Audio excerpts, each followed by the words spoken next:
Quick solutions for export errors in Premiere Pro. Solution 1. Free up resources and restart Premiere Pro. Closing big programs like browser, restarting Premiere and exporting through Premiere or Media Encoder can solve this. Solution 2. Switch between processors. Under Export Settings, scroll down, Video.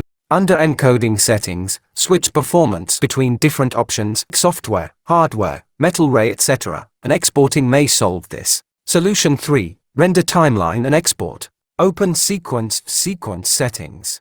Under Video Previews, choose Preview File Format as QuickTime and Codec as Apple ProRes for 22HQ. Keep the width and height same as timeline and hit OK.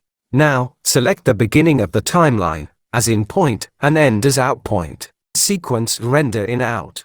Wait until renders timeline. Now the yellow and red lines has turned green. File export media. Select format as QuickTime and codec as Apple ProRes for 22HQ. Click Match Source.